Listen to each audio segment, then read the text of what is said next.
So I had a book event yesterday that went not as well as I would have liked, but I want to talk about the good before I talk about the bad. First off, shout out to Leather and Bound who ran this event. It was super well run, super well organized. They kept us hydrated, answered all the questions, and they did a great job. Second off, shout out to Bearded Man and to Danny Colmenares. I got to meet both of them yesterday, and we just sat and talked about events and books and all sorts of life things. It's always fun to get to go to these events and meet new people. And third, shout out to Jacqueline for coming as my PA last minute. Here's a picture of us. We had a blast. If you remember, like 6 months ago, I made some joke in my stories about how every fantasy author needs an archer friend, and Jacqueline is my archer friend. So we had a lot of fun hanging out and talking at this event. So given all of that, why do I say this event didn't go as well as I would have liked? Well, from a financial perspective, I didn't break even on my table fees. If you don't know, these events aren't free for authors to go to. We actually pay to have a table and set it up at the event. And I only sold a couple of books, so that didn't make up for the money I paid for the event. Much less food and gas for the day. There's probably a few different reasons for that. One, the event didn't have air conditioning and it was hot. This is Texas, guys. Two, they just did this event 2 months ago, so there may have been people who didn't want to come again, knowing that a lot of the vendors were the same as the vendors they already saw a couple months ago.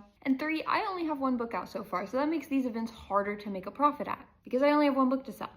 So it is what it is. I might try to get up the Miss Coast Misfits before I do another event, but I really don't want to rush the publication of that book. I am doing an event in August, so you'll see me post about that more. But that event's free and it's in my hometown, so I'll go visit my parents for a day, do the event. I don't have much to lose. Events like this are often wild cards. I mean, the last one I sold 30 books and this event I sold 2. So will I do more events this year? I don't know. Because although I had a blast yesterday and it was so much fun, I can't afford to constantly lose money on events. But this is just another one of those things that authors have to think about. But to everyone I got to meet yesterday, thank you so much for coming out. Everyone at these events is always so friendly and it's really just fun to get to meet other people in the book community. Thanks.